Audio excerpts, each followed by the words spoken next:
All right, everybody. The AllStar MMA Live post show, the wackiest, the most biased. I've seen the comments you guys put in the down below in the videos. We're the most biased podcast. We're the most biased show on the internet. All of that good stuff. And hey, everybody's biased. I'm gonna say it right now. Everybody's biased. Before we get into all the festivities of UFC Vegas 63. Make sure you guys go down to the descriptions and download the AllStar app. It's the best app in the business.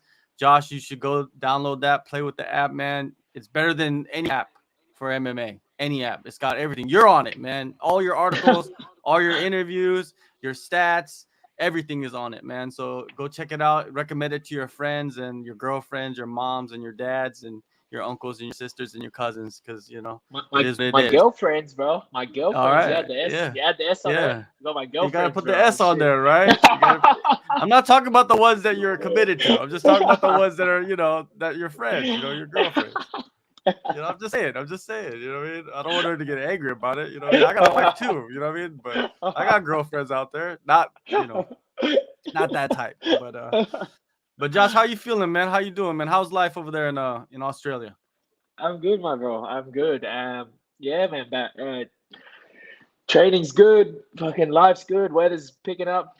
It's spring now here. It's starting to heat up. Yeah, everything's going good.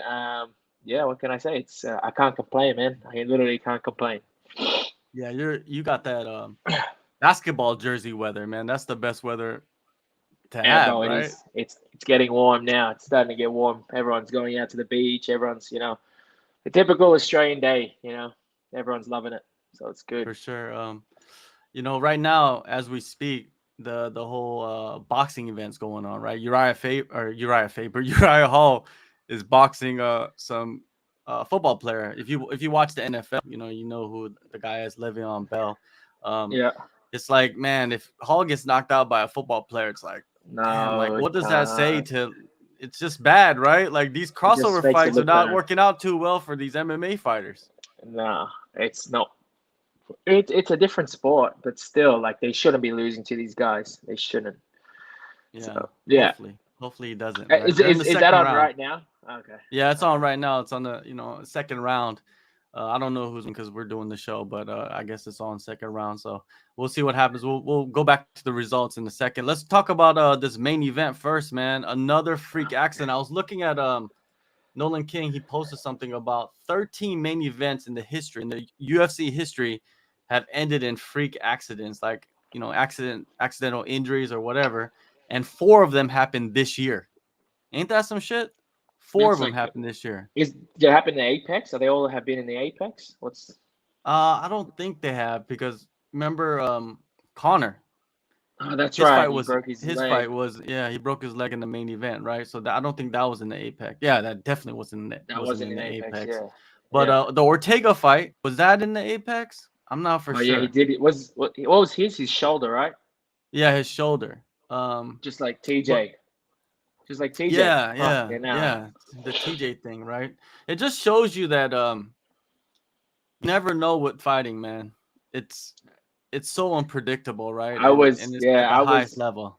Go ahead. I was literally explaining to one of the boys before, like you think of a football match, right? You could be up 5-0 and have like 5 minutes, and the team that is up 5-0 is going to win.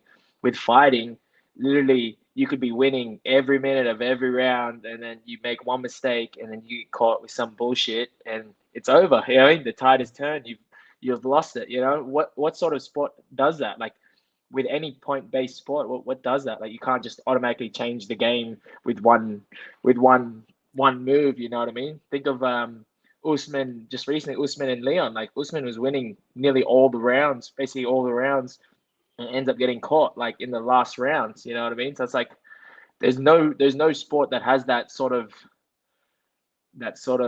do or die. You make a mistake, that's it, game over. You could be doing so well, you could be winning every single round, and you could be in control of the whole fight, and then all of a sudden, bang, game's over.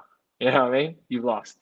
Yeah, it is. That's why we love it, though, because there is that possibility of hope, right? There's that little hope. If you're in the losing side, your fighter is losing, and you still have confidence. You're still like, doing this. You're still doing this, right? It's like you're praying for something to happen, and like you said, the Usman fight, it definitely happened in that.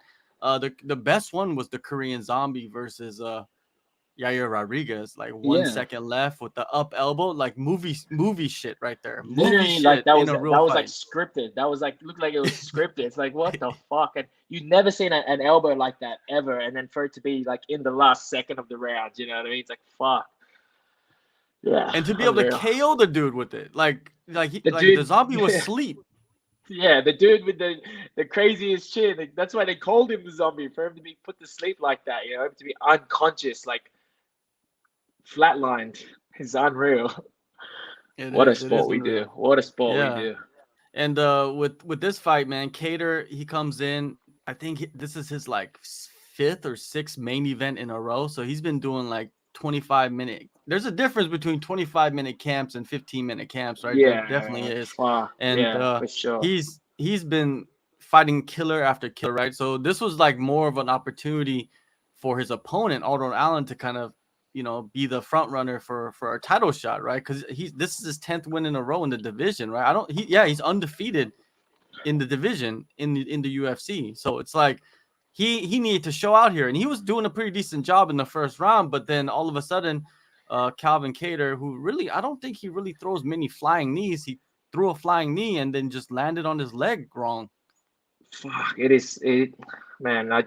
You never know. Do you reckon like it could have been the leg was compromised beforehand, or like you just never know going into these fights. These guys don't really want to pull out because they know the opportunity that's there, and if they pull out, that's it. Like they lose that opportunity. So you never really know what these fighters are going into the fight with. They could say, yeah, they can pass all the medicals. Majority of the medicals are bullshit anyway. Like, oh, they'll get you to like look at your fingers, and they'll get you to close your eyes and touch your nose, or balance on one foot, or do a squat. And it's like, okay, you can do all that. Like majority of the medicals is like, you could pass regardless, and just yeah, no, I'm fine, everything's sweet. Like how did TJ get away with his shoulder, going into the fight with his shoulder? Like the medicals that they put us through isn't very extensive enough for them to know whether we're actually compromised or not. So yeah. Yeah, you're right, man. It's like, how bullshit are the medicals for real? Like, if TJ got past those medicals with his shoulder, he said it Yeah. popped out 20 times in training camp. It's like, what is this coach is doing? Like, Yeah. we could go into an hour on just that and blaming who and all that stuff. But I understand where TJ's coming from, to be honest with you, because it's a title fight, and he's like, what, 36 years old? He's not getting any missed, younger. yeah, and he missed like 3 years of his career, and this could be his last shot to actually win a title. It was a selfish thing to do, and maybe his coaches should have stepped in, but I understand what TJ did, man. I completely, I don't agree with it, but I understand. You know what I mean? Like, he did what he did. And like you said, was Calvin Kattar compromised heading into the fight? Like, was his knee? Because you hear about fighters fighting on bad knees, bad shoulders for like 3-4 fights. They just don't want Yeah. to get the surgery because they got to continue fighting. They Yeah. got to continue like carrying the momentum, right, to the next fight, to the next fight, to the next fight. Or did Arnold Allen hit him with some good kicks and it Yeah. compromised the knee, right, beforehand? I know a lot of fighters actually, because the UFC look after us in terms of like with injuries and medical problems. A lot of fighters go into the fight, they take the fight knowing that they're injured, or they knowing that they got a problem, and then when they leave the fight, they'll claim that so they can get it all looked after, so they don't have to pay out of their own pocket. You know what I mean? A lot of guys go into fights knowing that they're hurt, but they're just going to push through it regardless, and then say, "Oh yeah, this is what I heard in the fight," even though they were probably hurt, like during camp or something. You know what I mean? And they can't afford to fix it themselves, so they sort of go through the UFC to do it. It's a bit of like them just like trying to play the game, so they basically get covered for it. You know what I mean? Yeah, the medical treatment. I was talking to Brad Davis, and he had Oh, a bad knee. Like, what was it? He had a bad knee, like during, like, he fought in the UFC, left the UFC during his time away from the UFC. He had fought with one knee, so basically he trained and adapted his style to where he didn't Who was have to this? use that leg. Brandon Davis. He just recently Brandon fought Davis. what is it? What's his name? He's a bantamweight, right? And he when I talked to him, when I interviewed him, he was saying that yeah, I fought with one leg and adapted my style to that, so I didn't have to kick with the leg or anything. And then he returned to the UFC with that bag leg, got knocked out, and then after the fight, he told the he told the UFC like I need to repair my knee, and then he Yeah, got his knee repaired, right? And yeah, like you said, this happens a lot, right? This happens all the time where fighters maybe got injured in training before they even signed the fight and they just take the fight. So, they don't feel like it's as serious and they've been training with it for so long that they could overcome it. And, you're pretty much playing you're gambling on yourself massively, right? With the yeah, bad man. leg or a bad shoulder or the elbow or whatever.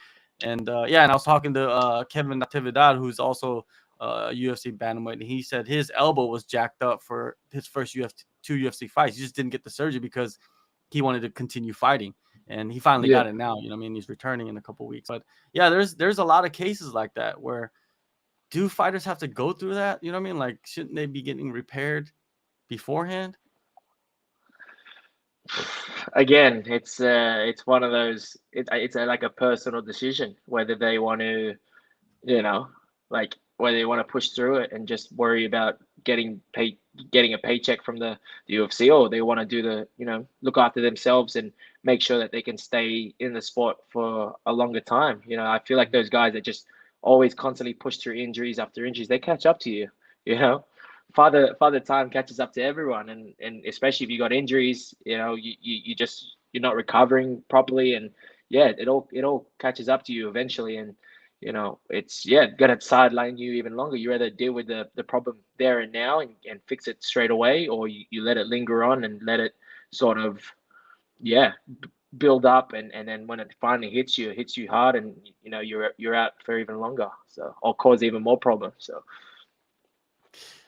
Going back to the fight, like there's nothing you could build off this main event for either. Like Calvin's gonna be out for a while because it looks like his knee's pretty bad, right? You don't know what's gonna happen. We gotta see what the doctors say. Arnold Allen, what can he say? Like even in the post fight, he was just like, "This is not how I wanted to win. I wanted to show something, yeah, but I didn't. I wasn't able to." Like, what do you say? You know what I mean? Like, what do you do now? even Bisping was like trying to G up Arnold Allen to say something, and he's like, he couldn't even really, muster up the words to say like, yeah, fuck, I deserve a title shot after that performance. It kind of takes away.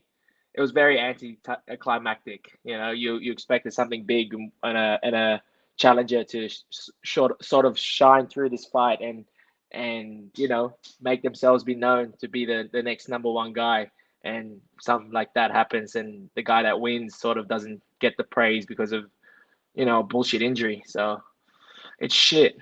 It's a very anticlimactic. This is an idea. And I think it would have been a perfect time to do this because Arnold Allen, he's like one of the respectful guys, kind of quiet, Very, doesn't really yeah, say much, right? He could have yeah. went heel right here. He could have went heel right here. And then he would have had all the headlines for the next couple of days, right? Just going heel and just be like, yeah, I felt his knee buckle with my kicks.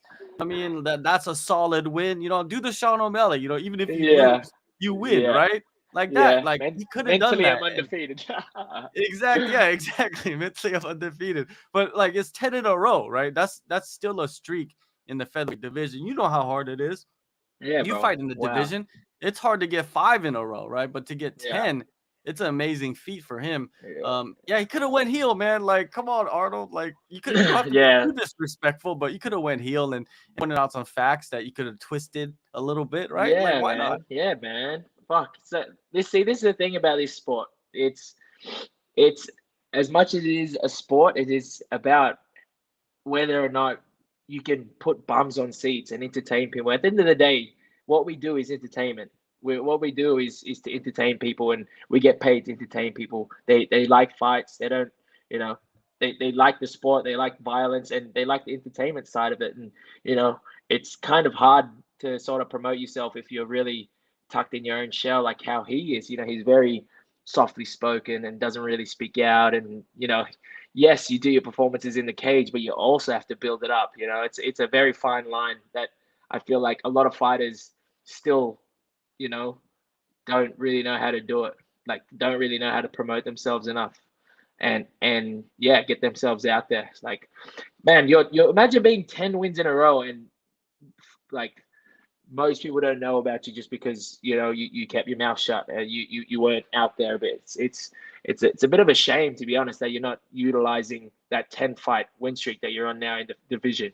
So yeah, it's a bit sad. Like if I was on a 10 fight win streak, I would be calling my shots, saying everything, getting all the headlines, getting everyone to watch me, getting all that hype behind me. But because he's so softly spoken, it's like yeah, nobody really cares about him. It's kind of sad.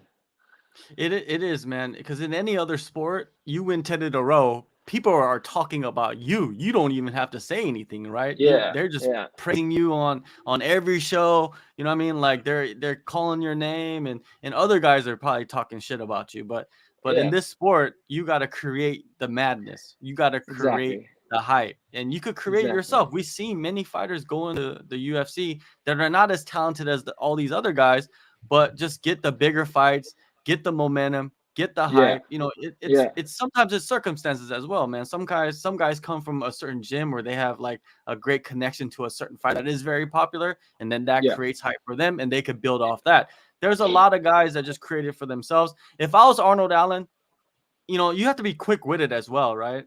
yeah, And it's yeah, for hard to be sure. quick witted when you just got out of a fight, right? Unless it's Yeah, prepared. Like there's certain yeah, guys that are yeah, like really prepared to like, if I win, I'm gonna do this. If I lose, I'm yeah, gonna do this. But they're yeah, kind of like have a pathway, like they got yeah, little exits right off the road. yeah. And what he should have done was he should have just got on the mic and be like, "Yo, I'm not injured.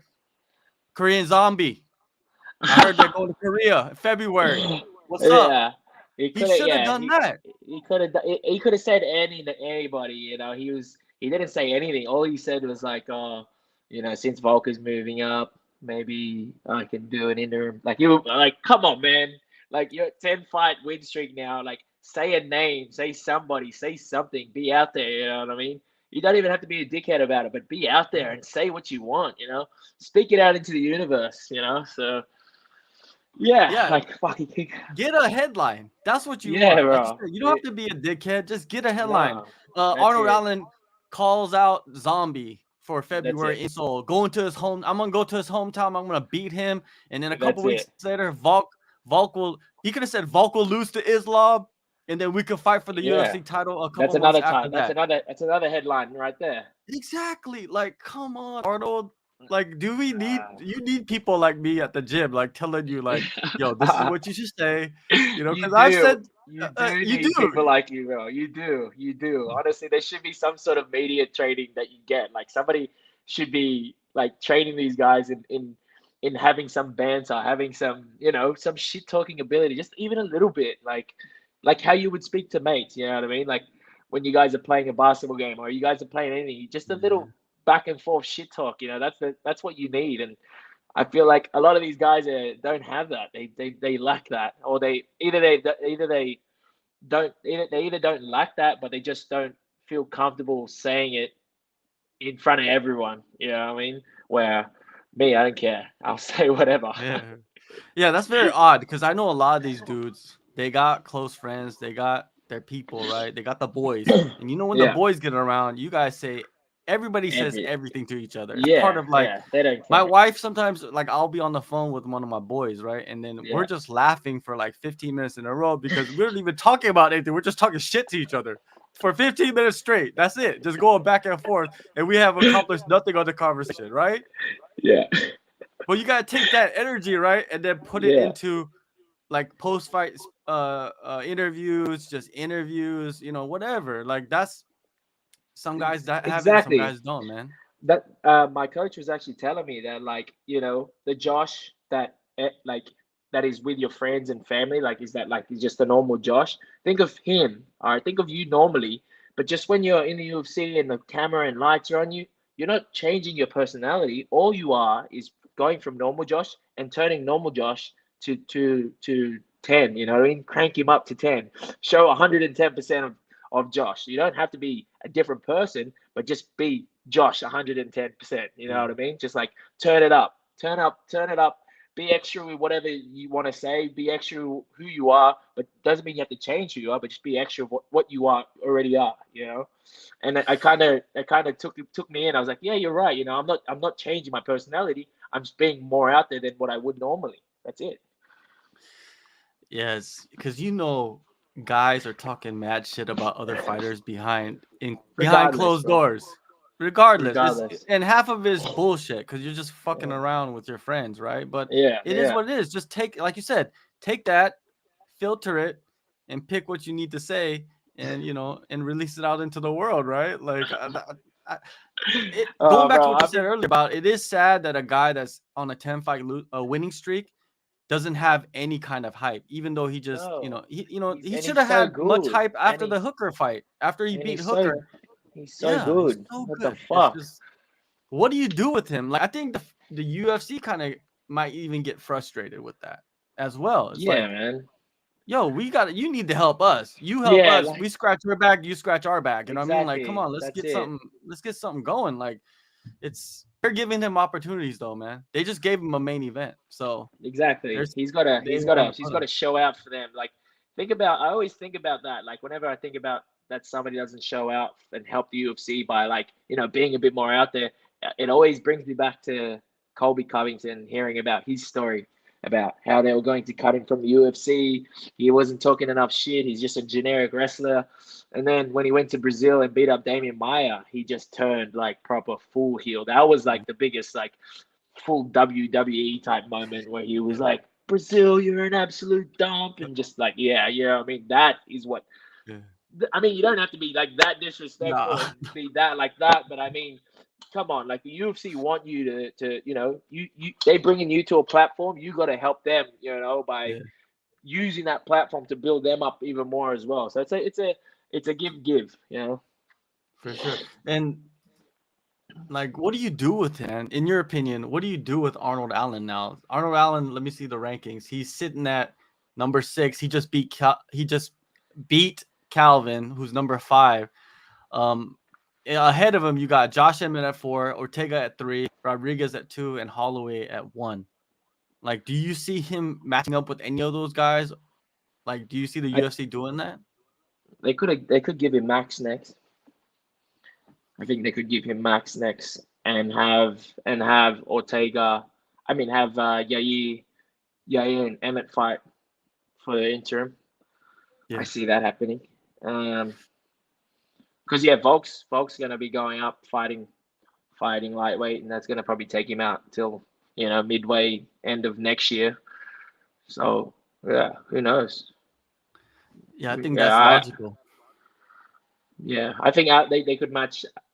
They could match Max first, Allen, and then have Josh Emmett and Yair fight each other for their interim while Alex is gone, and then yeah, because you can't. Yeah. It's kind of hard for Allen and Max to fight for interim. Like if Max wins again, what are they gonna do? Vulcan, Yeah. Holloway 4 again? Like it's That kind of hard. It's very hard. It's like, how many chances are you gonna give Max to try to beat Alex? You know what I mean? Like, Man, especially after that last one, that was a yeah, proper like you could see the levels on that one. That one changed quick. The levels on like how close they were in that second fight, and then to the third fight, how yeah. the difference. Yeah, And isn't Max younger than Volk? I yeah, think he he is. is. He Yeah, is, but that's a trip, he's been man. in he's been in the UFC such a long time now, since he was like 19, 20, pretty sure. So I think he's that's a been good he's fight. been in the trenches, man. I Like the think that's a Allen. good fight. Yeah, Allen versus Holloway. I think they should do that because Holloway just can't sit on his high horse and be like, "Oh, I'm only gonna fight for the title or whatever." Yeah, You every just, single time. Yeah, yeah, you can't do that. You just, I know you're one of the best in the world. You're one of the goats of the division, but you got to fight somebody down the rankings, man. You can't just wait for the title shot every time. And Yair nah, versus Emmett, they should do that interim title fight. I think that's proper because that's a fresh matchup for Volk when he does come back to the featherweight either division. guy, Yeah, exactly. like But then with, what happens with yeah. Ortega? Like, what is Ortega doing? He's injured. He's still recovering Is from he? injury. Yeah, Oh, he that just had shoulder, surgery. right? Exactly. Yeah, Yeah, yeah. so So if he comes back, I think he'll probably fight somebody down the line or just wait until the division shakes out a little bit. But he's not going to be ready anytime soon. What do you think about the Zombie, man? He's kind of in a weird position, right? They have him fight somebody in the main event in February in Korea. Like, who do you put him against? If you look at the rankings, I don't see, like, you just mapped out the division. Zombie can't fight any of those guys because those guys, like Arnold, if he wants to step up, I think the Zombie should call him out. Yeah, he Zombie should should say go on that. Twitter. Yeah. And that that could put Zombie straight back in there. That's what I'm saying. Why not? Like, that that for Zombie it would be perfect. It would be perfect for Zombie, but I don't think that's gonna happen. I think the Zombies, like, you got a couple guys down. I think Edson Barboza would be a good matchup for the Zombie. Fuck, that would be. Oh yeah, that'd be crazy. That would be a crazy 5 rounds. Fuck, that would be a good fight. What is Barboza sitting at? He's at 13. So wait, so what ranks Zombie? He's at number 7. Who's 8 and 9? 8 is Chikadze and 9 is Bryce Mitchell. Bryce Mitchell's about to fight soon. I think Chikadze has a fight as well, right? Chikadze would be a good fight. Yeah, that could be a good fight too. Yeah, but I think they need to bring somebody with some name value. And I think Barboza has some name value, right? To Korea. He's a veteran too. You know what I mean? He's been around the block. Man, he's a G, man. Have you looked at his resume? Lightweight and featherweight? Who hasn't not fought what a beast, man. He's fought everyone. Fuck, I'm surprised he's still going, to be honest. I don't see him fighting much longer. Yeah, he's been around for a while. If you look at the guys in that top 15, Edson is one of the guys that just has fought for, I don't even know, 20-something fights in the UFC, I think. Just crazy resume. What about you, man? Like, when you gonna fight? Like, I put that on Twitter. I was like, let's get him on the Korea card, because I would like to see you over here. No, like Korean Superboy. Don't G that one. I'll fight Superboy. I'll fight him in Perth. I can't miss out on this Australian card. That's it. Like, I have to be on this Australian card. I haven't fought in front of my friends in, like, I'd say 4 years now. 4 years now. So I have to fight on the Australian card. I mean, I don't care who it is. I'm fighting on that Australian card. So, yeah, I wish they do Korea like middle of the year. That'd be perfect. I'd love to fight in Korea. I'd love to fight Du Hoi Cho. I think that's a great matchup. That's a great matchup. It was I honestly thought I was going to get him for Singapore. I remember them mentioning a name saying Choi, and then the only Choi that popped up in my head was Du Hoi Choi, not Sungwoo Choi. So, yeah, that's a fight that I would really like to have. That's a big name too. Are you discussing with your management and the UFC about like opponents for Perth? Yeah, they're in talks now. So I'm just sort of waiting for a name, and like, to be honest, like I said, I don't care who it is. I'm fighting in Australia. So whoever they offer me for Perth is easy. I'm taking it, because I'm not losing in my backyard, bro. I'm not losing in my backyard. Have you fought in Perth before? I think you have, right? No, I haven't fought in Perth, man. Never. Oh, that's Adelaide, right? Diamondback Adelaide. Yeah. Diamondback, bro. Yes, sir. Yeah, so you gotta, you earned your stripes, man, in Australia. So you got a little like history in like a lot of the different cities, right? Just for all the different promotions. So Melbourne, Sydney, Adelaide, yeah, man. So you still got all the belts? Yeah, bro, I can show you now. Bring them up. Let's see them. They're just over there in the corner here. See. I think people don't know, man. I think people don't know, Josh. The UFC belt. They got the 2 hex belts down here. Yeah. Got the super fight belt, and then got an amateur belt down here. There you go. Yeah, I think people forgot, or they just don't know. Like, you got deep history. Let them forget, bro. Let them forget. It's all right. I don't mind, bro. Let them forget.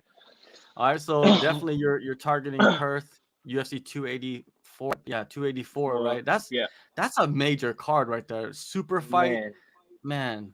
I'm like And thinking like, man, I've never been to Australia, so I'm like, man, that'd be the you perfect have time to. to You go. have to. When To when is go. when is when is UFC Korea? The 4th, February 4th. And Perth is in the I 12th. think the end. Oh, is it the Yeah, 12th? Is the next the week? 12th, Feb 12th. Yeah. Oh God, that's a rough couple weeks right there.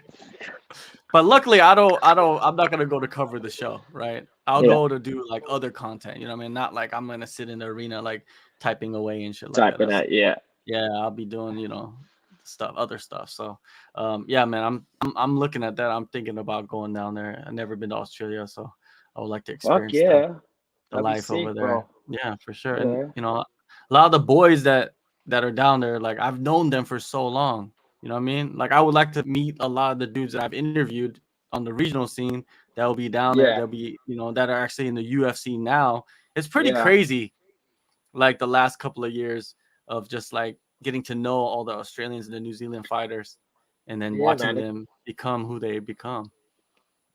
Fuck yeah, you've been doing this a long time, man. You've been doing this. You've been doing this for a long time. You've been covering a lot of the locals, and now the locals are hitting the main stage now. So, man, yeah, you did the work, and fuck, you deserve it. You deserve everything coming towards you, bro. Man, I hope there's more. And yeah, it's great, man. It's like running into you in Singapore and then even Alan, like your coach, um, running to Jack Della, you know what I Yeah, mean? no. Like known him for years, just never met him in person. His coach, Ben Vickers, like, there's a bunch of people, you know what I mean? Like Yeah, from that man. area that I got to see in Singapore, which was very cool.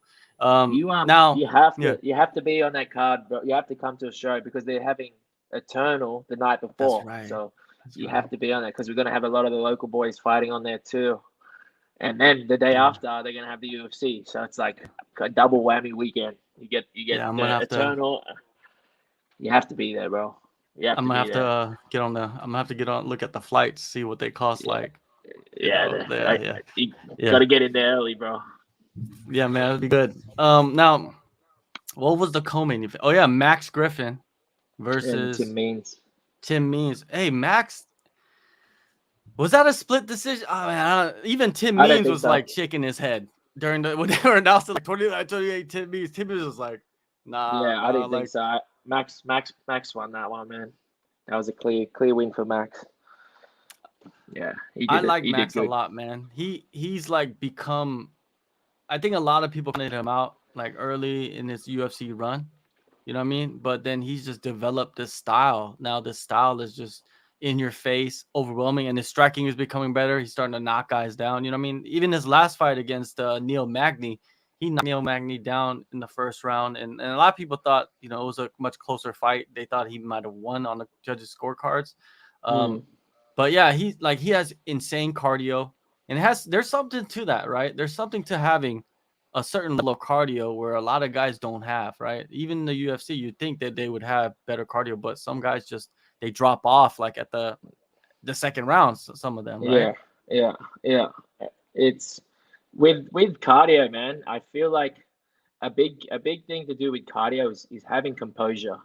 I feel like you get guys you see it all the time. You get guys that are like super fit that come from CrossFit or doing something else that they're like they're fit as it is, but then you get them into a situation where they're not comfortable and you see them just gas. You see their gas tank goes right out the window, even though they're so-called fit. They've got abs. They've got all the typical what a fit person looks like. They have all of it, and then when they get put in an uncomfortable situation, like let's say if they're always on a back foot in a sparring session, they break, or if someone's always in their face, they're not comfortable and they're always tense, and it burns up energy, and that's what gets them tired. It's not per se having a gas tank. Yes, you have to be fit, but also I feel like composure is a massive thing with cardio that deals with cardio. Yeah, people get obsessed with like how a fighter looks. They get obsessed with that a little bit, right? Like you said, the CrossFit body, man. I tried to do CrossFit, and I was like, why are people doing this? Like they're They try, destroying their body for no reason. They're doing it to show who the fuck it. I'm exercising to show how fit I am compared to you. It's basically that's what it is. You're working out to show who can be the best person to work out, who can work out the best. Essentially, that's what it It's is. like, who's the best at exercising? That's it. That's it. I'm gonna show you how many reps I can do for this long and how quick I can do them. It's like, Yeah. what the fuck? All right, you do that then, bro.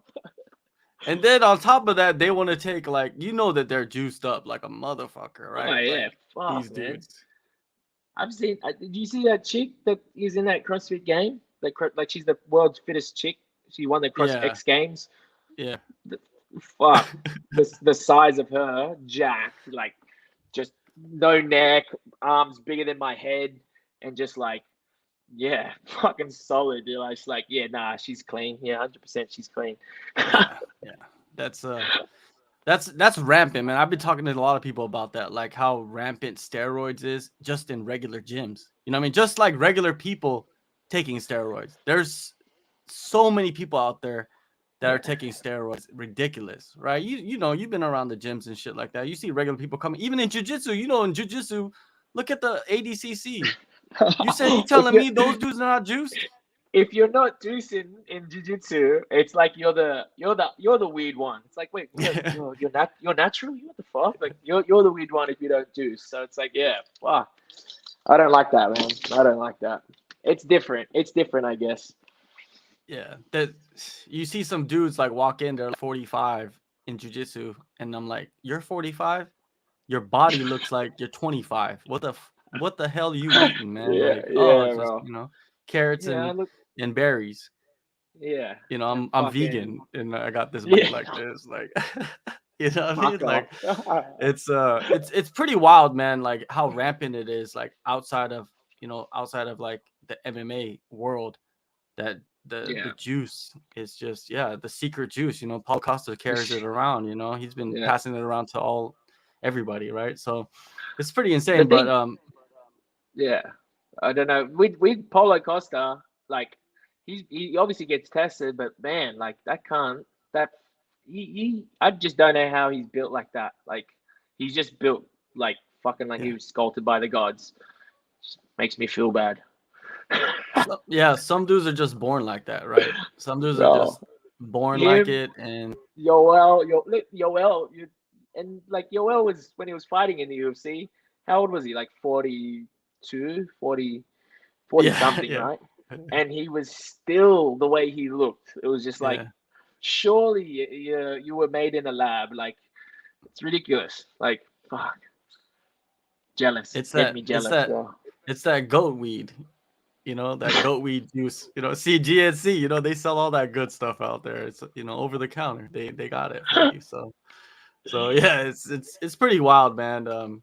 How like that has become so rampant in regular people's worlds. Like like I look at it. It's like sometimes I'm like I'm a regular person, so I'm like, man, should I try that? Like, let me see like what happens to me. Like if I take some of this HGH stacked with TRT, you know what I mean? I'm an old man. And then next thing you know, like 2 weeks, like 2 months later, I seen dudes in the gym when they came in and I know that they're taking steroids, and 2 months later, and they're like in their late 30s, 2 months later, they're just jacked. I'm just like, oh, that shit works. Like the dude is looking ripped. maybe you should try it just to see how's it going, see what it does for you. I don't know. Maybe I You might. can. I'm not against it. I just don't like it in MMA. If Yeah, you're of if you're course. competing and you're fighting against anybody, I don't like it. But like, man, if you're doing it for your own sake, for your own look, for your own, for you, by all means, go ahead, do it. Make yourself feel good. Do it for you. But when it involves, obviously someone's health is involved, then yeah, I I think don't like that. my wife would probably trip out. She'd be like, why are you trying to get all like who you trying to get all sexy Yeah, for? who you trying to get? That's what you would get, the most. That's probably what you get the most. But like, wait, who you trying to impress, eh? Who you trying to impress? Yeah. It's like this You is trying to not look right. good so you can leave me?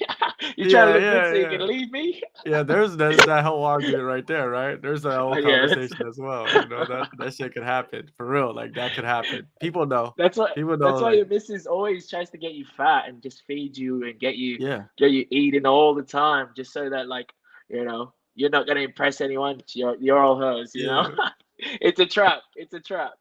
Hey, mine does. She does it all the time. She's like, "Oh, what do you want to eat? You want to order something?" Because Oh they only man, eat like 10% of the food that we order. Like my wife is like yes, a damn rabbit, right? And yeah. then I'm left with this big 90% of the food portion. I'm just like, all right, let's just.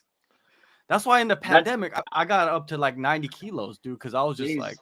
eating everything. Like, yeah, it was pretty. Like if you look at the interviews that I was doing during the pandemic, my face is like this, dude. Like it's just bad. And then I'm down to like 76 right now. But yeah, That's during the good, bro. pandemic, it was fucked up. Yeah, it was bad. Yeah. But yeah, man, you're right. Because I was watching, Well, I saw recently on like next chart, the Asian news thing, there was like yeah, some yeah. guy, his wife told him like, I'll buy you a PS5 if you lose like 10 kilos or something like that, right? What? And I was like, that's some sucker shit. Like, why would that would never, I would never lose weight because you're gonna buy me a You're PS5. gonna get me But imagine if something, it was yeah. flipped. Imagine if it was flipped though. Like, what if Like the you said it dude said, to a chick, yeah, yeah, you lose yeah. 10 kilos and I'm gonna buy you this? Then it would have been like big Oh my news, god, right? It would have been like, uproar, oh, but yeah, they're an praising uproar, it. sexist, yeah. Exactly, dude. Like, let's be the same, with when we post stuff like that. Because I was like, that's some sucker shit. Like, dude, you should not Equality, be bro. losing weight for a Equality. PS5. Come on, guy. Like Rolex, yeah, maybe. Like Yeah, PS5, come on, Rolex. my dude. Yeah, give me You know? something more expensive. You don't Yeah, buy yeah. me just a fucking gaming So, console. something valuable, right? Something that you could sell Yeah. again later on, right? PS5. Your But girl could come in with a baseball bat and smash that thing easy. You yeah, know what I I'll mean? get me a car or something, bro. Something valuable, real valuable. Exactly. Um, let's look at some of the other. There's another 45 fight on the card. Oh yeah, Chase Hooper. What do you think about the Poor, Chase Hooper story, man? Weren't you poor like Chase. you were trying to fight Chase I in the wanted to past? fight him. I did. Yeah, I but did. now, That was after the Jordan fight. I was like calling for that fight. I wanted that fight. I just thought it was a good fight at the time, and then obviously he had a couple of fights and he kind of dropped the ball. I think he dropped like 3 fights, and it just Mhm. sort of he lost that hype behind him. The only reason I was trying to fight him because he had that sort of hype behind him of him being sort of um, Ben Askren's son and Sean O'Malley's brother, sort of like that family tree Yeah. of curly heads. So yeah, What yeah, did kind you? of poor Chase, man. Like yeah, tough fight that was. Tough fight for him. I mean, doesn't look like he improved much, to be honest. Like he's been away for a little bit, and you'd think he'd improve in his weak area, which is obviously the striking. And man, he still just looks like a fish out of water on the feet. Just I don't know. It's kind of again as another one that I just feel like fuck, man. He's so young. I feel like maybe he got to the UFC a little bit too early. That's one of them scenarios, but you never know until you go through it, I guess.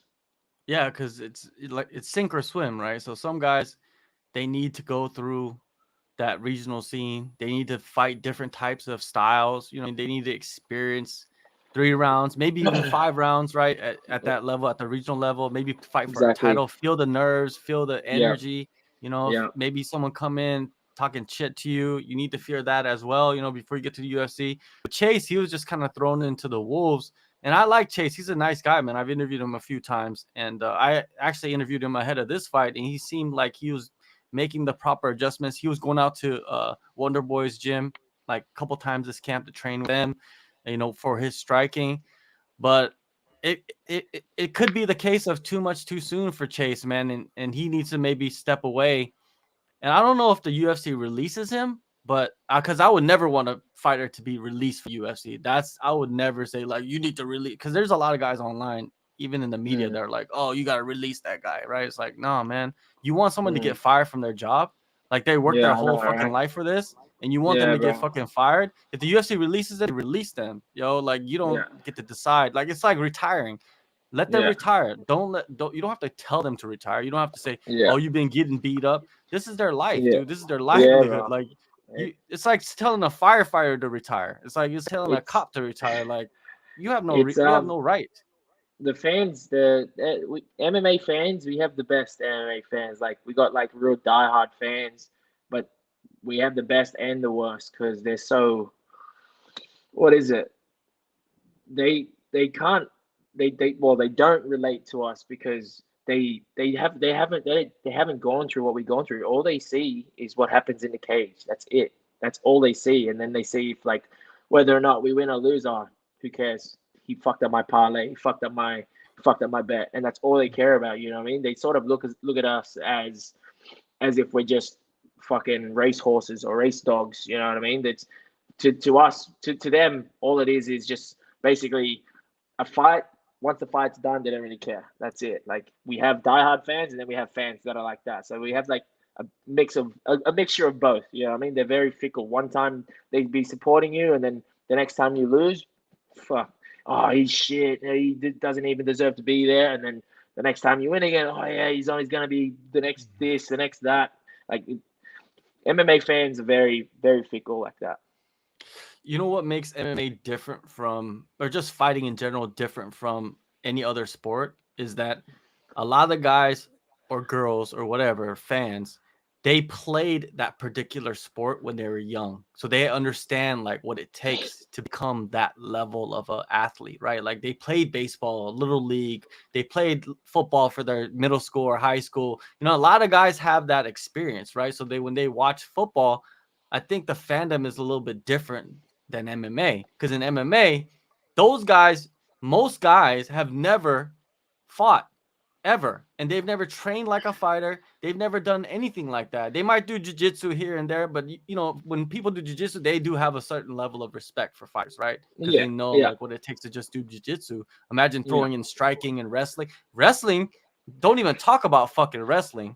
yeah, Don't even bro. fucking Get talk do you, about bro? wrestling. Fuck. My The neck is average. fucked up from wrestling. Like I have fucking neck injury from wrestling, you know, and I'm just barely Hey, recovering right now. show me your ease. Show me your ease. No, my Shows your ears is not ease. bad. You see, No, they're good. my wrestling experience is not that deep, but I've done enough and I've suffered enough to where I To know. know to Yeah, know, you know, it's a what it fucking is yeah, with wrestling, right? And if you compare jiu-jitsu and wrestling, jiu-jitsu you can relax. Wrestling is just yeah, like nonstop fucking, you're non-stop. just It's fucking grinding, right? scrambling and just Yeah. And it's pushing, wet, shoving, pull. slippery, Fuck yeah, bro. smashing, you know what I mean? It's Yeah, like smash. it's so they're like regular sports, they have that connection, right? They kind of have that respect in that way for Yeah, like baseball, basketball, whatever.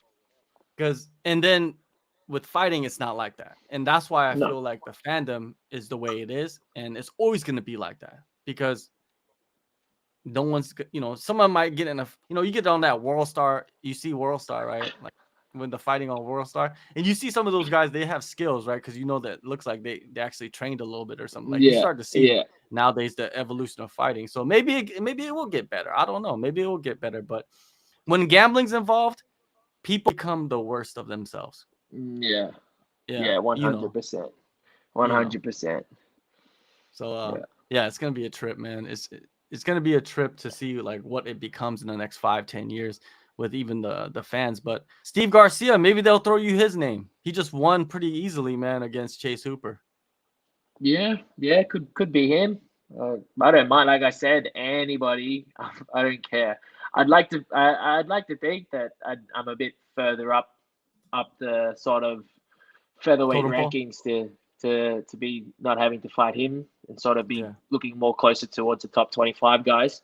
But Mm-hmm. again, I'm not I'm not the matchmaker. I'm not the you know I'm here. You tell me who's going to give me the best, most exciting fights, and that's the one. That's the guy I'm gonna get. You know, that's the guy that I want. The guy that's gonna, like I said in the previous interviews, that I've always wanted guys that are gonna come to fight me, not guys that are, guys that are gonna come to steal rounds by pushing me up against the fence or just stalling and trying to win the fight by points. I want a guy that's gonna come out there and essentially try and fuck me up.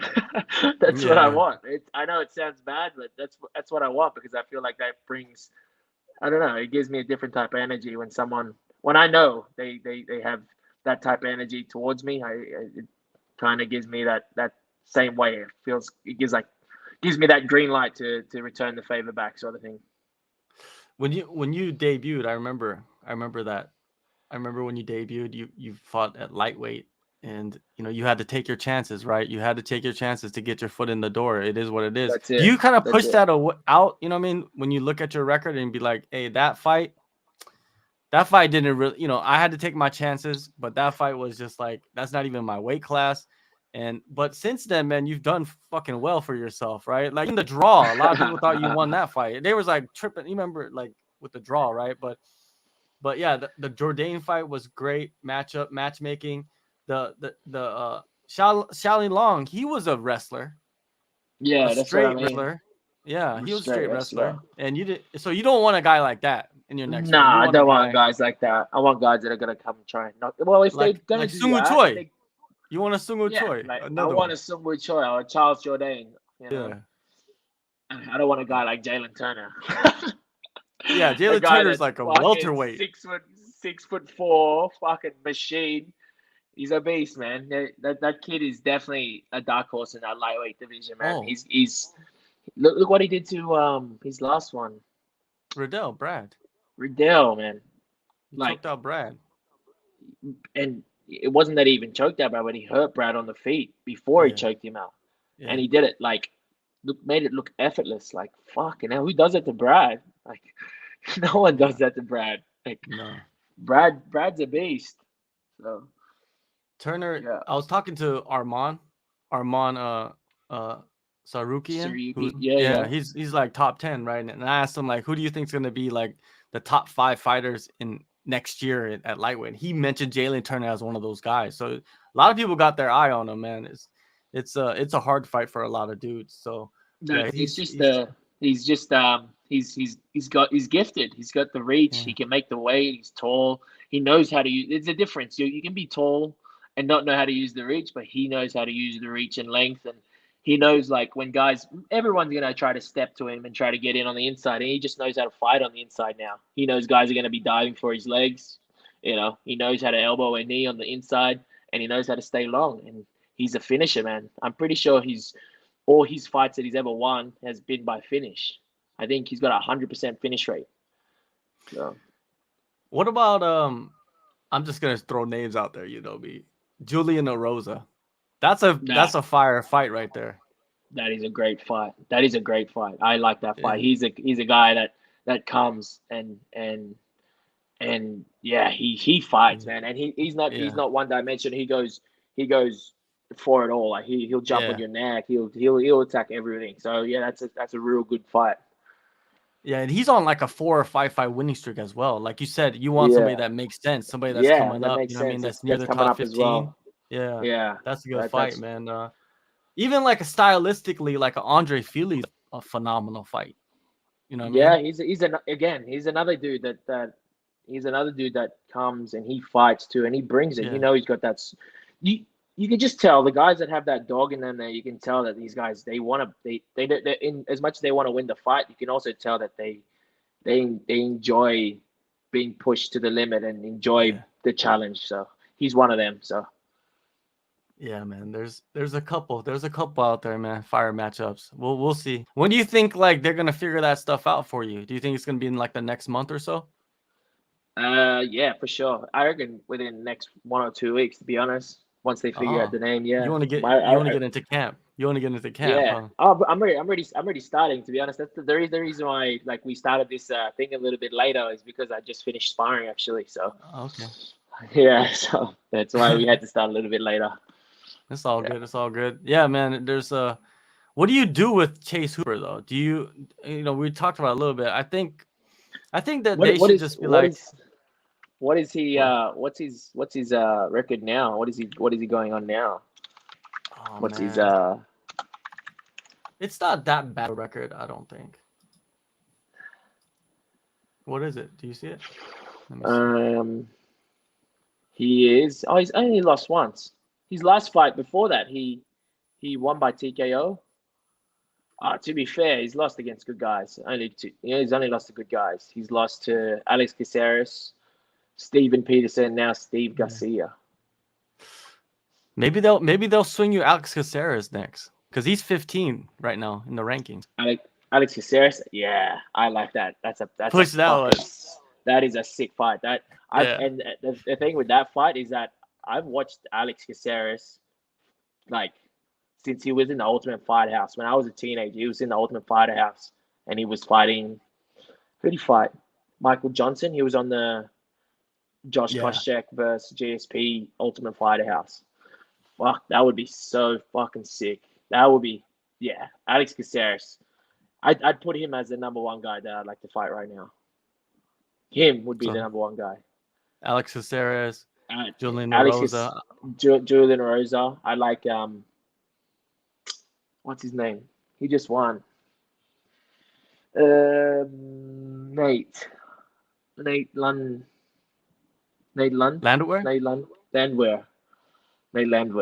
The wild man. He's just a wild man.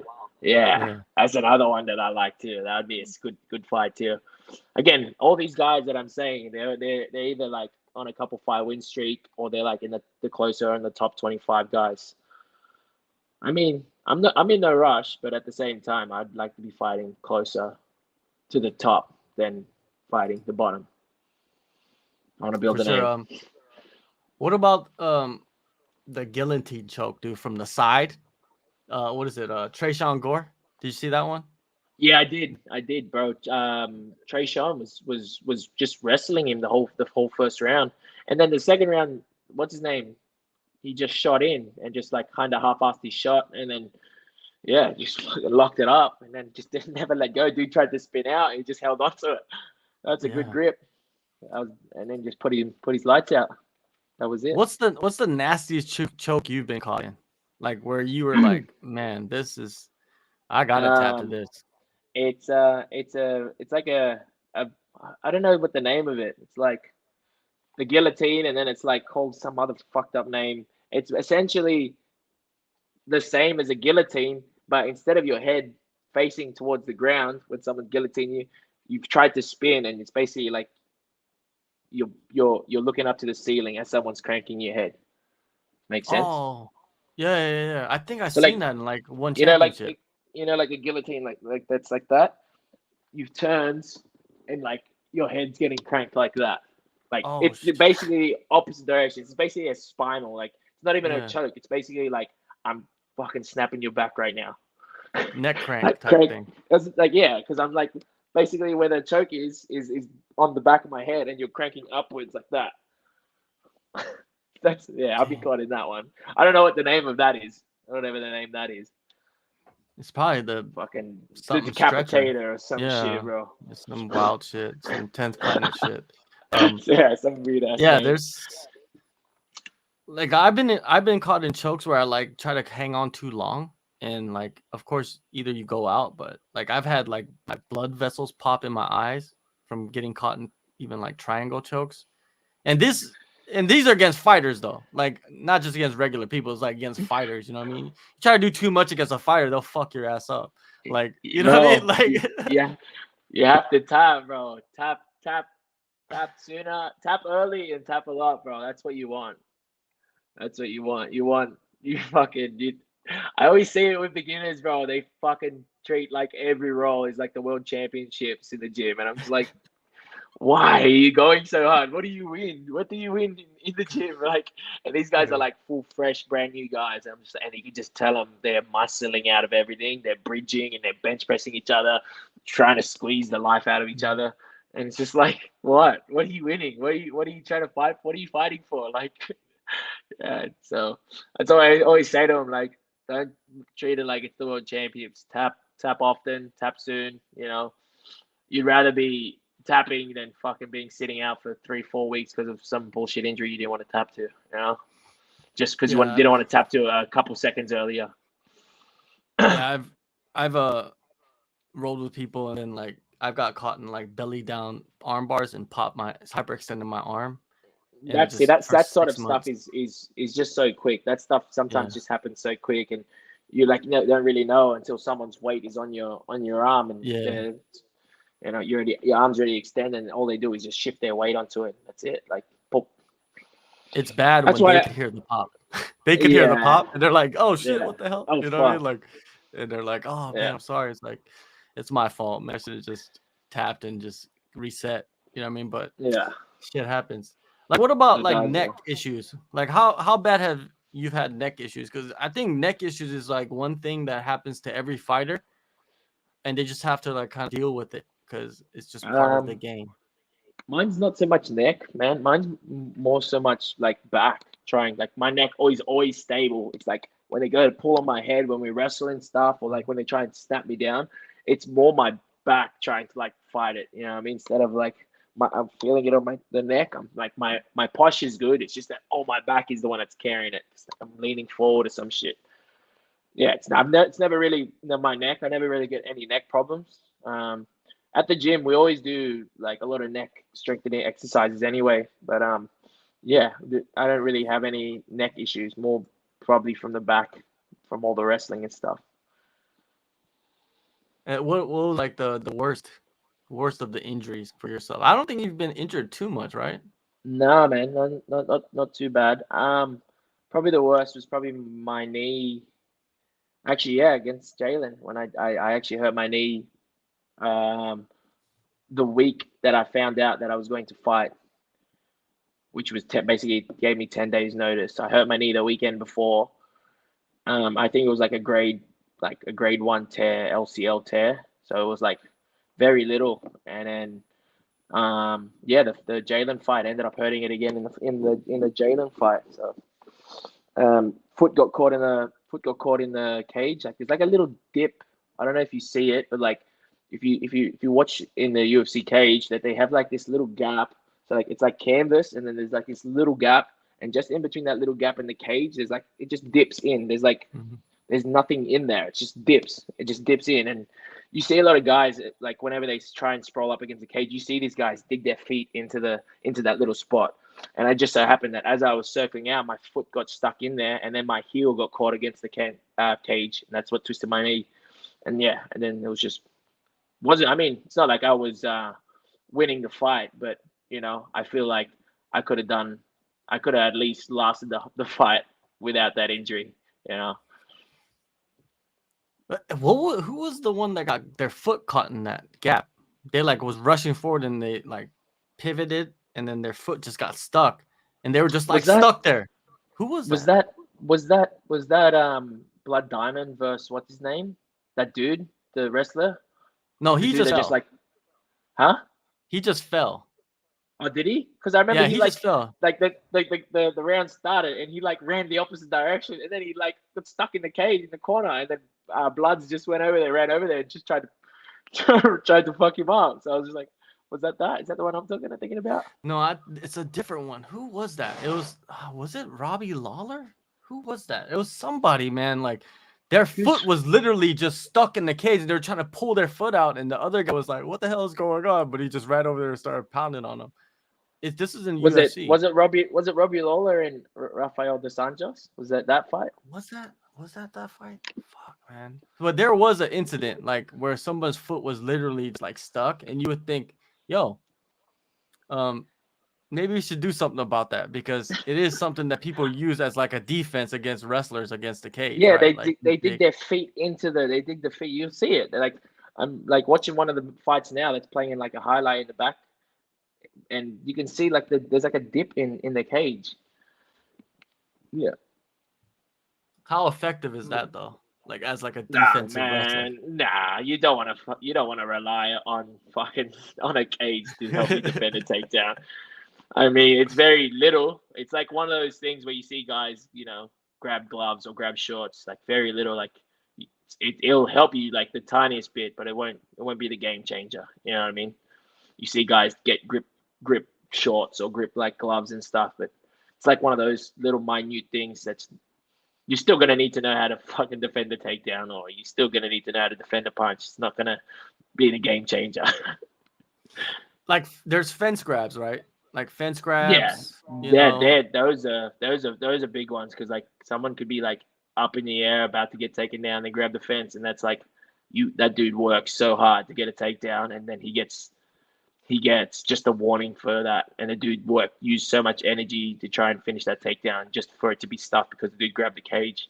That's a big one. Cage grabs a big one for sure. I remember there was a fighter, I forgot who it was. This is a fighter in the UFC. They were talking about how they tell all the like up and coming guys like cheat. You should cheat because the referee's job is to catch you to cheat, right? Not like cheat it isn't like poking people in the eye or anything like that, you know, nothing like that. But like grabbing shorts, grabbing gloves, grabbing the fence, like, yeah, you Man, should. at the end of the day, that's all instinct. I feel like it will happen on instinct, and yeah, like in terms of cheat, like I see that as like you don't stop until the referee tells you to stop. That's basically that. I feel like what that coach is talking about is that like you do what you have to do. Like you knock a dude down, you don't stop just because like you've knocked a dude down. You keep going until the ref says stop. I feel like very same thing with like if someone's like framing, their hands are up, and you keep doing it until they say like, oh well, you have to close your fist. All right, then you close your fist, or like just little things. But yeah, you just do what you got to do, and if the ref pulls you up on it, the ref will pull you up on it. Yeah, it's like survival instinct, right? Like when you see it, when you look at it, just a survival instinct. Like you might be doing it, but you don't even realize you're doing it because you're trying to survive. Maybe you're rocked, And your it's mind is it's a not with fight, you. exactly. Yeah. It's an instinct. It's an instinct. Unless it's like obviously you wouldn't be thinking about training about sticking your gloves in a guy's glove, your fingers in a guy's glove. You don't train for that. You don't per se like practice. Oh, this is the technique we're going to be practicing today, guys. We're going to grab this guy's gloves, or we're going to grab this guy's shorts in this This is scenario. You know what I mean? All right, guys, we're gonna practice framing and eye poking today. Okay, guys, that's what we're practicing today. Like you Thursday. don't practice that. Thursdays are for cheat days. That's what Thursday. All right, guys, we're gonna be practicing eye gouging and fish hooking, and then after that, we're gonna go 1 hour of trying to do fence grabs. So you're gonna try to take me down. I'm gonna grab the fence, okay? Yeah. But I do think that the UFC, or not even the UFC, because it's not their decision or not their responsibility, but the refs should start taking points because Yeah. sometimes it just seems like it's deliberate, and for real, like the referee comes back and tells you like what's up, right? Like before the fight, you see it all like it happens Yeah. every fight, right? The referee comes back Yeah. and says, Yeah. "Hey, this is what this is what I don't want you to do. This is what you Yeah. should be doing," and you probably tell the referee like, let me die in there, the regular stuff, Yeah. right? Don't Yeah. stop the Yeah. fight unless I'm dead. Yeah. Um, Yeah. that type of stuff. Like, have you ever had like a weird interaction with the referees? I'm not just saying in the UFC, but just in your career, like in that situation. Mm, no, man. To be honest, like I no, I haven't had any weird real scenarios with the referee telling me anything. To be honest, like probably the biggest one was one of my Hex title fights where I won my Hex title fight. I dropped my opponent to the body with a body shot, and again, I just running off instinct. It's not like I purposely was cheating, but I dropped him to the body with a body shot, and I chased him. He like sort of like went down and dropped to his knee, and I just as soon as he dropped to his knee, I like just started soccer kicking him to the body, and then he sort of like fell and went up straight up into the cage and was like stuck in between the cage and myself, and I was standing above him, and just my natural reaction was just to keep kicking him. And so I ended up stomping on him. Like I ended up grabbing the cage and was like getting my whole body weight behind him. And I was like just literally just jumping on him, stomping on him. And yeah, like there wasn't even a real anything from the referee. There was nothing like, yeah, there was nothing real special that the referee said to me when I was doing it. I feel like the referee was just as shocked that I was doing it. Like he was just like, wait, what the fuck am I doing? Like, what do I do? Like, and obviously he jumped in and stopped the fight, and I ended up winning the fight by TKO. But yeah, like I just ran on instinct. I didn't train to be like, yeah, I'm gonna, as soon as he drops, I'm gonna just start soccer kicking and then just grabbing the fence and stomping on him. So yeah. Yeah, that's an interesting one. It's like, can the guy that's applying offense grab the fence to apply more offense? Is there a rule to that? I don't even know if there is a Nah, rule to that. nah, nah. You shouldn't be grabbing the fence at all. There should be no fingers Okay. inserted into the fence at all. Even toes. They even say putting your toes in there. You're not allowed to put your toes in there. So defensively or offensively, it doesn't matter. You shouldn't be putting your hand on the cage. You should always just be pressing up against the cage. No actual fingers in the cage. What do you think about the judging tonight, man? There was like the split decision with Tim Means and Max Griffin. There was also the split decision between Dustin Jacoby and Khalil Roundtree. A lot of people thought Khalil Roundtree lost that fight. They thought Dustin Jacoby did enough to win. Yeah, And yeah. the I actually judging at watched the that fight. Apex That is was a not good very fight. good, man. I don't think they've been doing a good job over there. Oh man, I've had this conversation so many times. These referees, who are these guys? Honestly, who The who judges, who are these? Yeah, who are these judges? Like, who do they have experience? Have they fought before? Have they, what experience? Like, what where are they getting these guys? There's no like, um, there's no regulation for these guys to get into the UFC. It's just to judge, sorry, and they just go in there, and then their decision can be so life altering. You know what I mean? So yeah, like literally the way these guys judge can change someone's trajectory in their life, what they do next. You know what I mean? Imagine you lose a fight, and the reason you lost the fight was a lopsided bullshit decision, and then you get cut from the UFC, and then you got to, it's just so. A judge should have some form of background or should have some sort of competition, and then if they don't, they should at least, have some accountability where they get fucked up for they get in trouble for doing, some bullshit decisions. Like they have to explain themselves why they gave it that scorecard. Like I don't know. Something has to accountability, be done. Yeah, they have to. accountability. There has to be done. Something has to be done because these guys are. You see it every week, and then it just gets washed over, and then next week happens again, and then that's a robbery. You get another one. It's a robbery. It's a robbery, and then on the next one again. You know what I mean? And yeah, okay, everyone's saying robbery this, robbery, but what's actually getting done? Like nothing's getting done. Yeah, Who are these? nothing. Who are these? Who are these? Who are these judges? Fuck. Honestly, who are these judges?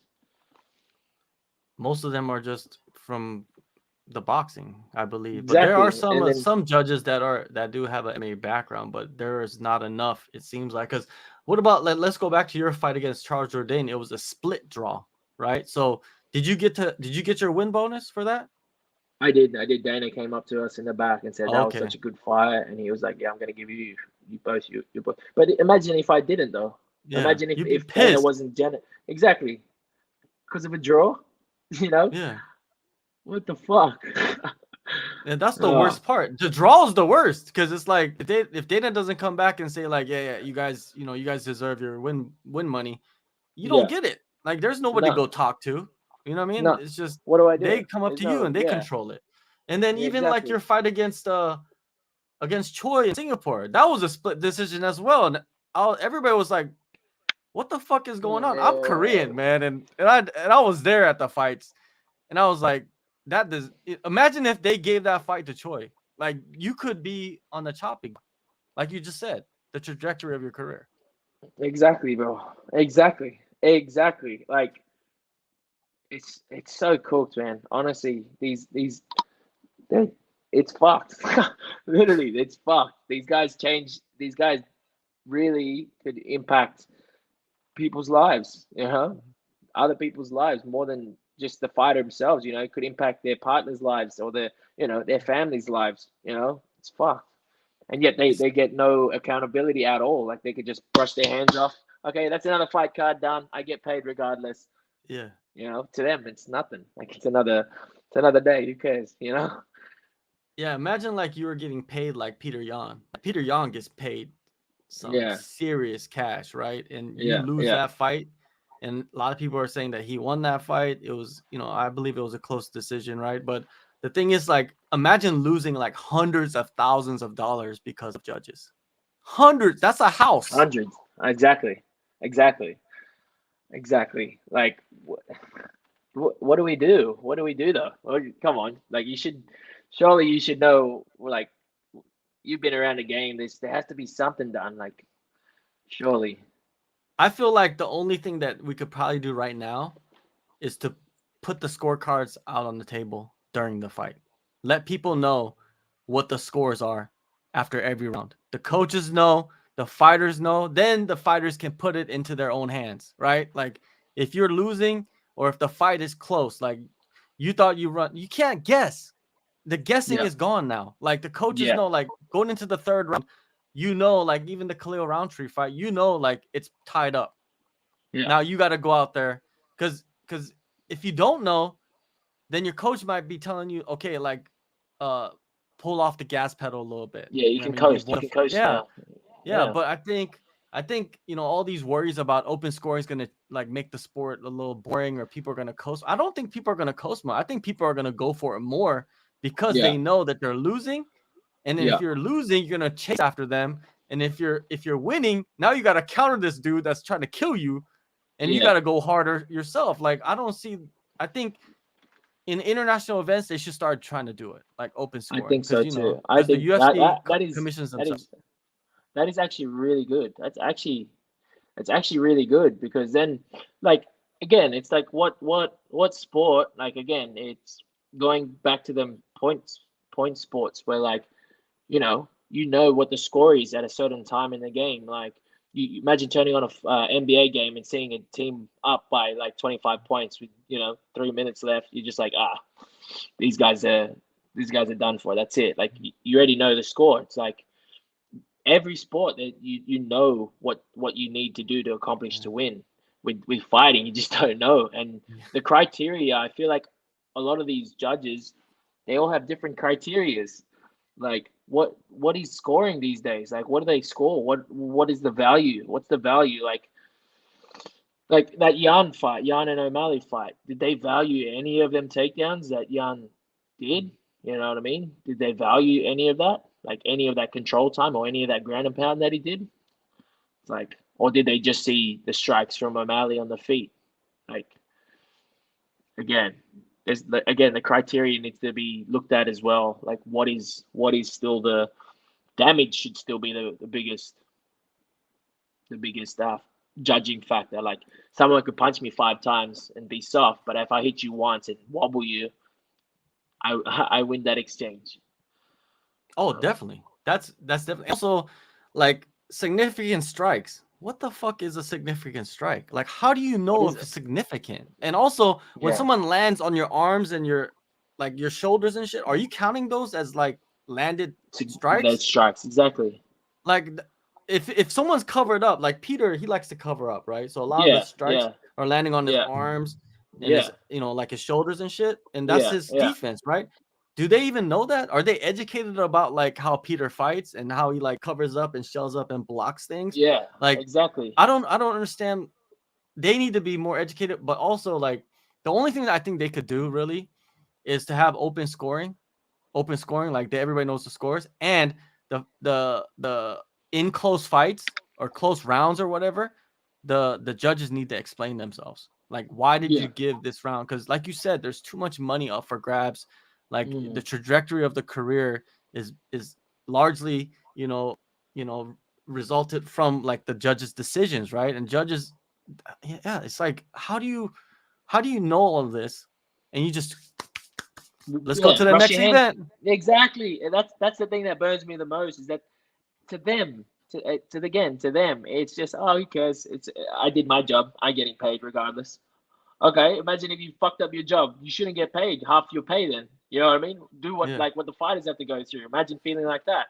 To them, it doesn't matter. To them, you know what I mean? To them, like you said, brush their hands off. That's one event done. Not my problem anymore. What do you mean it's not your problem? You just fucking either ruined somebody's life because you weren't paying attention, you're on your phone, or fucking you're watching a different fight. Like, yeah, there has to be something done with these refs, judges, man. The like I hear a lot of this happening with fighters too. Like fighters will invest so much into their camp, like they'll borrow money to pay for certain aspects of their camp because there's so much riding on the fight to be Yeah. prepared so much and so well, and they're covering every angle, right, to prepare for this fight, and Mm. they're borrowing money. And then imagine going to a fight and you clearly won the fight, and because of a judge scores it for the other guy, you don't get half your paycheck. Now you go back home, so because you want to pay everybody back, but you can't. Like now you're sitting in debt. Like I've heard this happen many times, dude. Like a Man. lot of fighters, like they're in some bad financial situations coming up. You know what I mean? And it's not even just on the regional scene. Some guys in the beginning of their UFC careers, they're in debt so they Yeah. could get to a certain level, and they're like, okay, now I'm making decent money. Now I could just relax a little bit, right? But still, Yeah. when you get to that level, then now if you don't get half your paycheck, let's say you're making 40 and 40, that's 80K. That's before taxes and all that shit, right? Yeah. And then Yeah. imagine that like you don't even get the 80K, you're getting 40K, and then you're injured from the fight, so you miss the rest of the year. Exactly. You're out That's again. not You're out, dude. Like that they don't it's nuts to me why like they haven't tried to do anything about it. Why they haven't tried. Why? I don't know, man. It's is it again?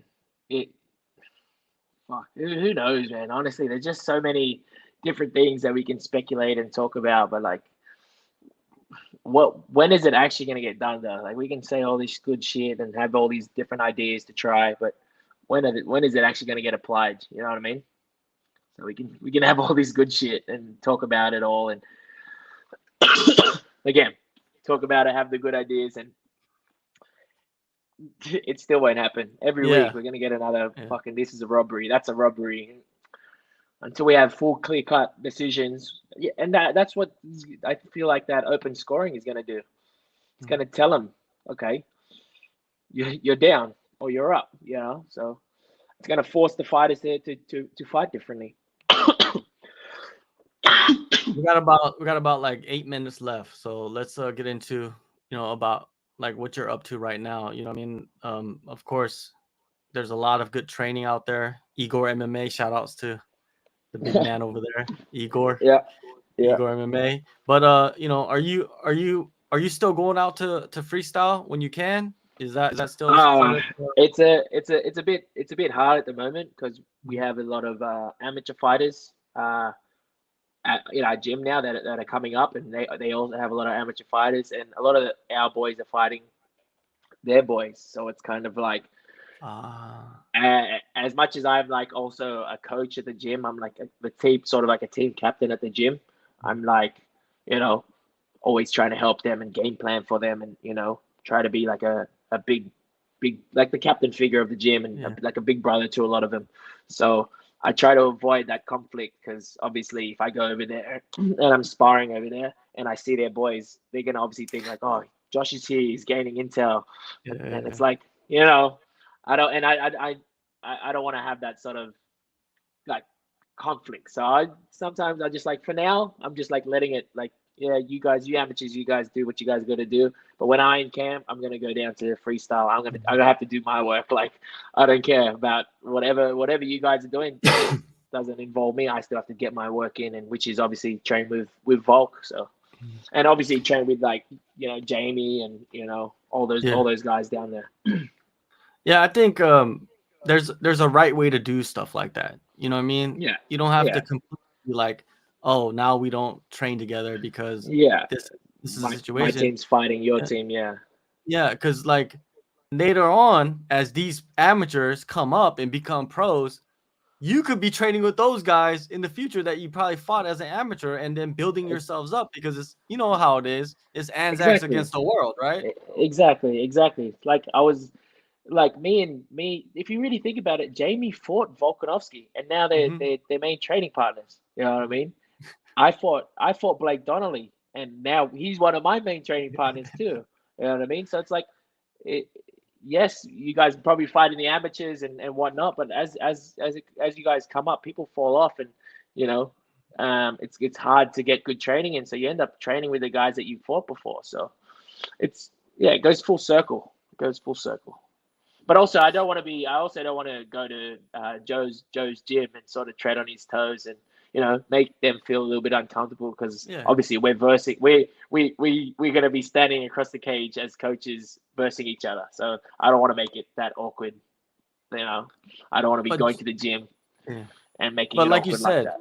When you're in camp, Joe's a pretty open-minded guy. He's pretty black and white. Like talked to Joe many times, and he's a very nice guy, very cool, but he's old school. He's black and white. There's no gray. Straightforward. Yeah, nah, exactly. he's straightforward. And you gotta love that. You gotta love that. Right? Yeah. You gotta. He sets the boundaries. He tells you how it is. You know what I mean? And that's what you need. I feel like a lot of the old school guys are like that, and you gotta respect that. You gotta respect that. Is Igor like that as well? It seems like he is. Very. Yeah. He's very like that. He should see him all the time. Just come in and just be like, what is that? That's fucking shit. Like, do better. You know what I mean? Comes in. I haven't been training for like a week or two, and I get fat. He just comes in. Fuck, you look fat. Like, he'll just tell me how it is. You know what I mean? And I was like, yeah, you're right. It's good because he keeps us on our toes. He's always got us switched on, and he's not gonna sugarcoat it for you just to make you feel better. Yeah, he's gonna tell you how it is, and it's up to you whether you take it in or you be a little sook about it. That's it. At the end of the day, he does it for our benefit anyway. It's not like he's doing it to be a dickhead to you. Yeah, it's also like kind of building a good community for these fighters as well, right? He's not a yes man. He's not gonna say things to make you feel good about yourself. He's gonna tell you how it is. He's going to tell you what needs to be done. And even when you have good performances and good fights, he'll still tell you, like, you could walk away with a first round knockout and come away injury free, and he will still tell you shit that you still need to work on. You know what I mean? He's always the good thing is always striving because he always expects more from us. So it sort of gives us that feeling of, we need to do more as well. Like, if he expects it from us, it's sort of like we need to prove it to him.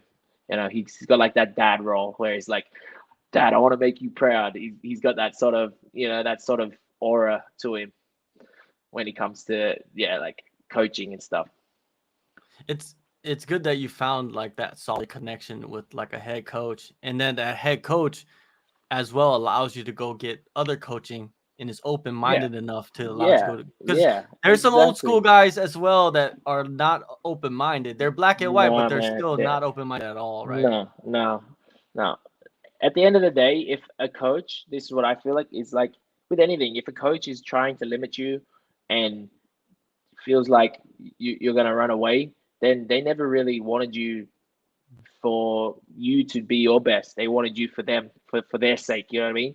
They wanted you to, more so, they're going to benefit from you than you were going to benefit from them, because they're not open and willing to let you learn from other people, which my coach has always been like. He goes, you feel like you need to practice wrestling at a certain place, go practice your wrestling at a certain place, go do this, go do that. He was always open to it. You know what I mean? And that's how I knew he truly cared about me, because he wanted me to grow regardless. Like, regardless if I was with his gym or if I wasn't with his gym, he'd still want me to grow and get better. So that's how I knew he was a guy that was always going to have my back and always, always be out there looking out for me and trying to, improve my game regardless, with whether it's with him or whether it's another gym, or he's always been open-minded like that. Yeah, it's hard to find that. You see that with Joe as well, Joe Lopez. Like, he's a guy will just like, Volk, you go over there, man. City Kickboxing, go over there to Thailand and do your thing. You know what I mean? Like, you're always gonna come back because it shows your loyalty as well as a fighter on top of that, right? Yeah. And you see Eugene, like, he even told like Dan and all them like a long time ago, like, go out to the States, go travel the world and and see what's out there and learn. And then, and he's so open-minded to where it's like, you'll bring something back. Right, from your experiences, 100%, right? 100%. And it's great to see that, right? It's great to see like a community. I call it like the Bermuda Triangle you guys created. That because it's like Thailand, Australia, New Zealand. It's the Bermuda Triangle on this side of the world that you guys created. Because it's like, if you wanted to go train at Bangtao, you could, because you have a connection to that. I have a with connection the Hickman to brothers. that. You know what I mean? Like, And if you want to go to the city, like you have a connection I to could go city, there. like you can go Exactly. there if you want to, right? It's just, Yeah. and Yeah. everybody's open minded enough to like say, hey, go out there and do your thing, man, and you're gonna come back because you showed the loyalty. Everybody's loyal to each other. Yeah. Yeah. It's great to Yeah. They see. know what it is. You know. Yeah, everyone knows what it is. The MMA community is small. You know what I mean? You if you have a one bad reputation with one coach, it's like everyone's gonna know that you had a bad reputation with one coach. It's like true colors show through as well. Like you got to be loyal to the team, bro. I have to be loyal to your teams. The guys that brought you up, you got to show loyalty to them. Yeah, and I love it because you guys are loyal to me too. Like I've known you guys for like years coming up, and when you guys become UFC fighters, you become pound for pound the best in the world champions. You still hook it up. You know what I mean? You still message back Nah, and bro, show of love, course. and that's what it's about, man. And I can never not appreciate that. You know what I mean? Like, cause Yeah. I'm not gonna say Again, bro, people, but you're